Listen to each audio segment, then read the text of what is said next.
You're in the cockpit of a Japanese kamikaze plane over the Pacific Ocean, January N45. Below, the grey silhouette of an American aircraft carrier, your final target. You dive through anti-aircraft fire, your heart pounding at 40 beats per minute, your hands sweating as you grip the control stick. All you know is duty, honour, and the certainty that death will only come when you touch the deck. But suddenly, a flash. Not in front of you, not behind, but 20 meters to your right. An explosion shakes the air with the force equivalent to 5 kilograms of tent, and the shockwave rattles your plane like a ragdoll. The fuselage tears, the engine stalls. You don't understand, no one hit you, not a single shell touched you. Yet you are falling. In your last seconds, you whisper one word, magic. And below, on the bridge of the USS Laffey destroyer, the gunners are already reloading. They don't even look to see if the target fell.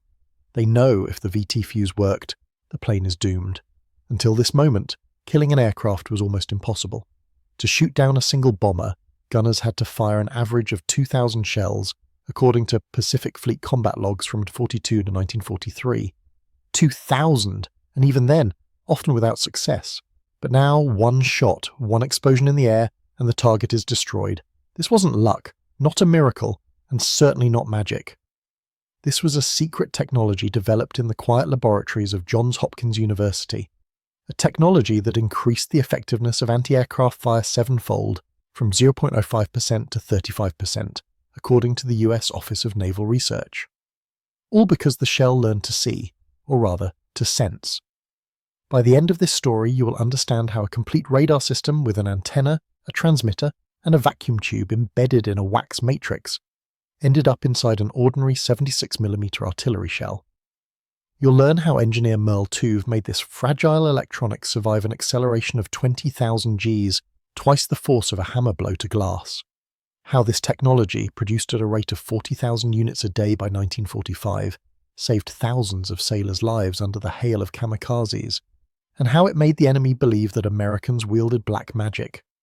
Because when science outpaces imagination by decades, it's mistaken for sorcery. The sky over Tokyo. April 1942. American B-25 bombers fly in waves at 6,000 meters. Below, Japanese Type 88 anti-aircraft guns fire non-stop. Hundreds of shells. Thousands. They streak into the sky, leaving white smoke trails as if someone is scratching the clouds.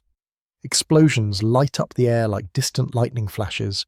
But the planes continue. Not a single one falls. Below, the gunners look up in despair, wiping sweat from their brows. They are doing everything right, aiming by altimeter, loading, firing. But their weapons are blind. They don't know where the target is. They only hope that one of those 2,000 shells will accidentally nick an enemy wing. All anti-aircraft fire until this point was a giant lottery, with almost zero chance of winning. Why was this the case? Because a shell had only two ways to detonate, either by a timer or by impact. Imagine you set a mechanical timer fuse for a specific altitude, but the pilot sees the fire and sharply dives. Your shell explodes in empty air, hundreds of meters from the target. And a contact fuse requires a direct hit. Hitting a target flying at 400 kilometers per hour from a ground gun is like throwing a pea from the ground and hitting a bird in flight. That's why efficiency was catastrophically low. Less than 0.1%.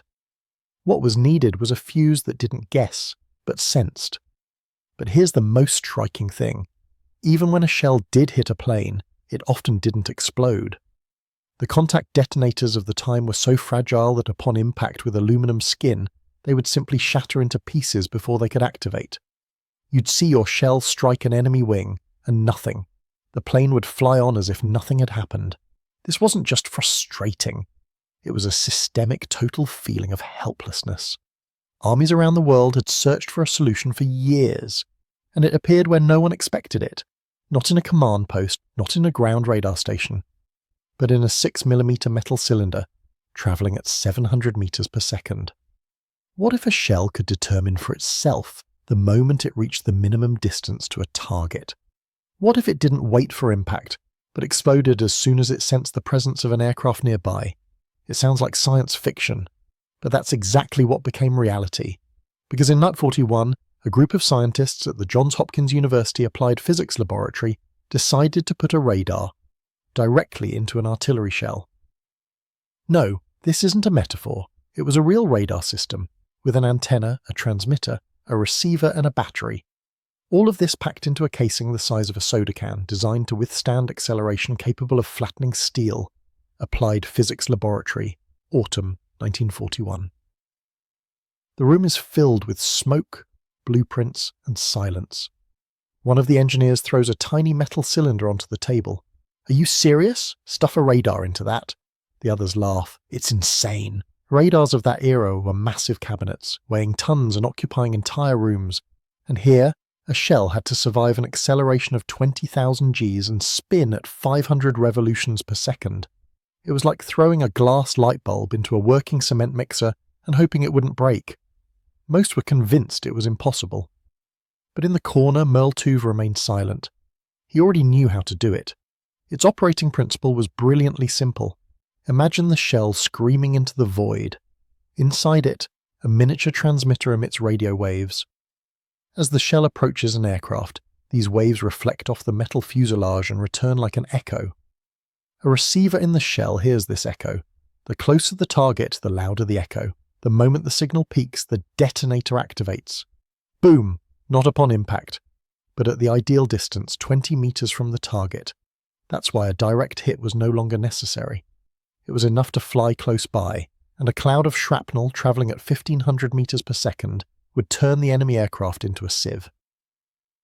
Now, let's return to the lab. You're holding this shell in your hand. Inside it, an antenna, a transmitter, a battery, and a vacuum tube. All of this had to work under conditions where steel deforms. This wasn't just an engineering challenge. It was an attempt to embed a brain into a bullet, and most astonishingly, they succeeded. By 1943, at the Chesapeake Proving Ground, 9 out of 10 prototypes worked flawlessly. Science had conquered physics, but how? How to make a fragile glass tube survive this hell? The answer Merl Tuve found was so absurd that it was initially considered a joke. He proposed encasing the electronics in wax, ordinary paraffin wax, and it saved the project, because upon firing the wax didn't just cushion the impact. Due to the monstrous acceleration, it momentarily became liquid, perfectly dampening the shockwave. Then in flight it solidified again, holding the delicate components firmly in place. It was an act of engineering poetry. Aberdeen Proving Ground, June 1942. You stand next to Merl Tuve, the roar of the shot. A second of silence, and again the faint rattle of fragments in the receiver. The 100th prototype. The 100th failure. He looks at the tiny shards of glass, at this dust that, a second ago, was the heart of his project. And he thinks, maybe it really is impossible, but he knows every day of delay means another destroyer burning in the Pacific. It means hundreds more sailors looking up at the sky in helplessness. And then he remembers an old experiment, and the wax, not as an insulator, but as dynamic armor. The idea was so counterintuitive it seemed insane. Upon firing, the wax doesn't cushion, it melts. For a fraction of a second, under monstrous pressure, the solid paraffin becomes a viscous, dense liquid. This liquid envelops the fragile tube from all sides, perfectly distributing the shockwave. It dampens the impact like water dampens fire. And in flight, when the acceleration drops, the wax solidifies again, fixing the electronics rigidly. This wasn't just a solution. It was physics brought to its knees. Imagine you strap a glass light bulb to the blade of a running chainsaw, then you hit it with a sledgehammer. And it doesn't just survive, it keeps burning. American engineers did exactly that. Under accelerations of 20,000 Gs and rotations of 500 revolutions per second. Now multiply that by 22 million. That's how many operational fuses rolled off the assembly line by the end of the war, according to the National Museum of the US Air Force. Each one of them, a small engineering marvel. But here's what's most astonishing. When the technology was ready, it wasn't deployed in combat. It was hidden, deeper than any other weapon in history. Because one unexploded shell in enemy hands, and the magic would vanish. The adversary would understand the principle, and copy it. Thus began the operation to protect the secret. This small fuse was guarded more strictly than the atomic bomb. It was given the classification of ultra, higher than the Manhattan Project, because losing this advantage was scarier than losing a battle. November 1943, Tarawa Atoll. You stand on the deck of the US Cassin Young destroyer. Overhead, a swarm of Japanese planes dive towards landing craft. The gunners, like you, look at their commander, begging for permission to use the new shells, but the answer is no. The order is clear: VT fuses can only be used over water. Why? Because if a shell doesn't explode in the air, it will fall to the ground, and the Japanese will find it. Even under a hail of enemy bombs, no exceptions. The secret was more important than victory in that particular battle. One unexploded shell and the technology would be in enemy hands. The logic was ironclad. If you fire over the ocean, an unexploded shell sinks. It disappears forever. But over land, it would lie in the sand, and any soldier could pick it up, dismantle it, and hand it over to engineers in Tokyo. Therefore, initial combat deployments were strictly limited. Imagine the pain. You have a weapon in your hands capable of stopping an attack, but you are forced to use old, ineffective shells. Archives from the Office of Naval Research record dozens of such cases in 1943. This was a conscious decision: let our own die, but the enemy will not know how we do it. The level of secrecy for the VT fuse was higher than that of the Manhattan Project. Yes, you heard that right. The atomic bomb was secret, but the VT fuse was top secret. Its code name was Proximity Fuse, but even these words were forbidden to be spoken aloud on open communication lines. All documents were marked Ultra, the highest level of secrecy above top secret. Engineers signed oaths of silence. Soldiers received instructions without explanations, and it worked. Japanese reports from that time contain no mention of the new technology, only strange, inexplicable, magical explosions in the air. But in January 1945, everything changed. Japan unleashed its final weapon, the Kamikaze. Pilots who had no intention of evading. They didn't maneuver, they didn't flee. They flew directly at ships like living torpedoes. And at that moment, Admiral William Halsey, commander of the Pacific Fleet, made a decision that changed the course of the air war. He lifted the ban. He authorized the use of VT fuses against aerial targets over land, because now the risk was justified. Because now every such explosion saved not just a ship, but hundreds of lives on board. And because kamikazes became the perfect target for the magic shell. After all, they didn't dodge. They flew straight into its deadly embrace. The perfect target met the perfect weapon. The VT fuse proved ideal specifically against kamikazes. Why? Because their tactics created almost laboratory-like conditions for radar activation. They flew straight, without evasion. Their trajectory was predictable, and predictability is radar's best friend. The miniature transmitter inside the shell emitted radio waves at 200 MHz. As the aircraft approached, the reflected signal amplified.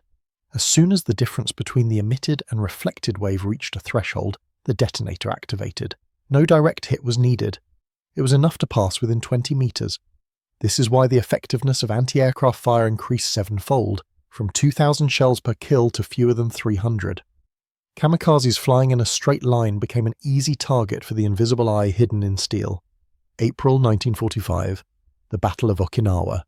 The Japanese launch Operation Kikusui, Floating Chrysanthemum. This was a series of 10 massive attacks, more than 1,900 aircraft, most of them kamikazes. But now American ships were protected not only by armor, but also by radio waves. In just 1 month, anti-aircraft batteries with VT Fuze shot down 326 Japanese aircraft, a figure recorded in Pacific Fleet combat logs. Previously, an average of 2,000 conventional shells were needed for one downed aircraft. Now, fewer than 50. Explosions occurred in the air, 300 to 500 meters from the ship. Planes disintegrated, unable to even approach the deck. This was not just a victory, it was a revolution in the very logic of air defense. Instead of trying to guess the trajectory, a system that itself chose the moment to destroy the target. Now, imagine for a moment.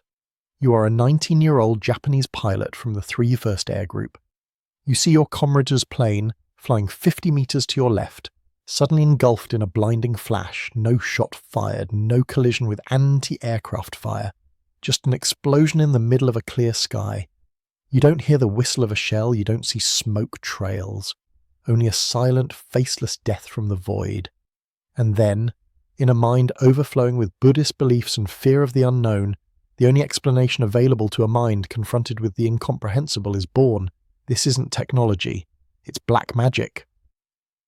He dives towards the deck of the American aircraft carrier USS Bunker Hill. The wind whistles through the shattered cockpit glass. his hands icy despite the tropical heat. His heart pounds so hard it feels like it will burst from his chest. Beside him, his comrade Kenji, just as young, just as doomed, and suddenly a deafening clap as if the atmosphere itself had torn apart. Kenji's plane vanishes in a cloud of fire and debris. No sound of impact, no collision, just it ruptures, as if touched by an invisible hand of God. The pilot freezes. He doesn't understand. He whispers a prayer not to Hachiman, the god of war, but to Kannon, the bodhisattva of mercy. Because only spirits can kill from the void, only sorcery can tear steel without touch. Japan in 1945 had no idea about radar fuses. Their own radars, like the Tachi-3, were bulky, unreliable, and only deployed at coastal stations. The idea of embedding a radar in an artillery shell seemed like science fiction to them. They lacked the technology, the industrial base, and even the groundwork for miniaturizing vacuum tubes. Therefore, when pilots saw explosions in the air without visible cause, they could only explain it as supernatural intervention. This wasn't just a military failure. It was a collapse of understanding reality. And this was the hidden power of the VT fuse. It didn't just kill, it shattered the enemy's confidence that the world obeyed logic. Japanese military reports from that period contained strange phrases. Americans are using death rays. Our planes are destroyed by sorcery. The enemy has hired magicians from the islands. Intelligence reported to command, it is possible that the US has developed a weapon based on occult forces or psychic radiation. Some pilots received amulets from Buddhist monks before sorties, not for luck, but for protection against invisible rays. One surviving pilot, Takashi Mori, would say in a Shinsatom interview with an American researcher, "We thought you had made a pact with demons. This sounds like fiction, but it is true, confirmed by the archives of the Japanese Ministry of Defense. Because when technology outpaces imagination, the mind seeks refuge in myths. What the Japanese called magic turned out to be cold, precise engineering, the result of work by the Johns Hopkins University Applied Physics Laboratory and hundreds of engineers led by Merl Tuve. And this engineering didn't just change combat tactics, it changed the very course of the war. Because every life saved on a ship's deck, every surviving crew, every transport not sunk, all of this combined into a strategic advantage that the US could no longer afford to lose. But to understand the scale of this revolution, one must look not at the sky, but at the ground. More precisely, at the factory floors where a miracle was transformed into mass production. 1945. You're at the Sylvania Electric Products plant in Ohio. The assembly line moves non-stop, 18 hours a day, 7 days a week. Women in white coats, like surgeons, insert tiny vacuum tubes into metal casings. Each fuse, the size of your palm, weighing 450 grams, and inside it an entire radar system, an antenna, a generator, a detector, and a detonator. This is no longer Merl Tuve's laboratory, where tubes shattered into dust from 5,000 Gs of acceleration. This is a factory of miracles. Every day, 40,000 fuses roll off this assembly line. 40,000 tiny eyes that see the enemy in fog, in darkness, in the chaos of battle, from the quiet laboratory where scientists debated blueprints to this humming factory floor just 3 years. In that time, a secret weapon became a weapon of mass production.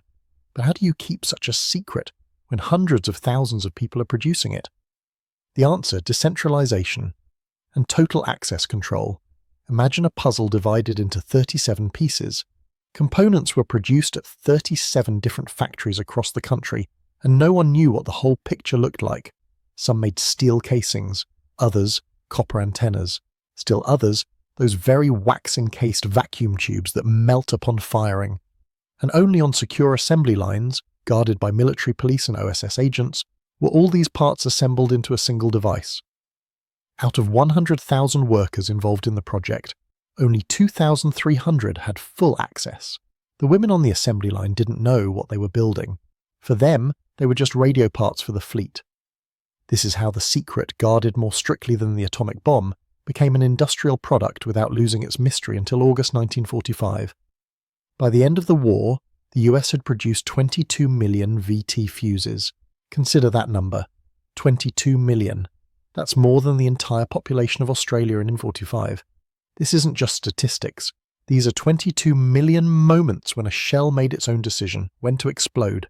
22 million times American ships received an invisible shield woven from radio waves, and all of this in 4 years, from the first broken tube at Aberdeen Proving Ground to an army of miniature radars hidden in steel. This was not just a technological breakthrough, it was an industrial feat comparable to the production of Liberator bombers or Sherman tanks, but accomplished in complete silence. Under the highest secrecy classification, the VT Fuze became a turning point not only in the war, but in the very history of weaponry. It proved the future belongs to smart munitions that think for themselves, making decisions in flight. But its main legacy is not in the technology. It is in the thousands of sailors who returned home, in the ships that did not sink.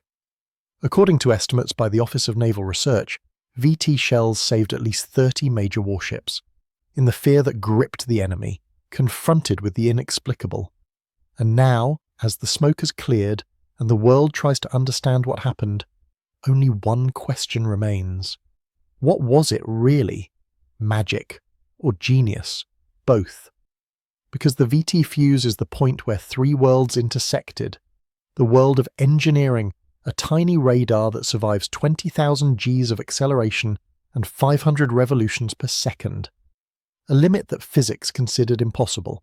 The world of tactics, the perfect antidote against kamikazes, transforming their suicidal chaos into a predictable, solvable problem.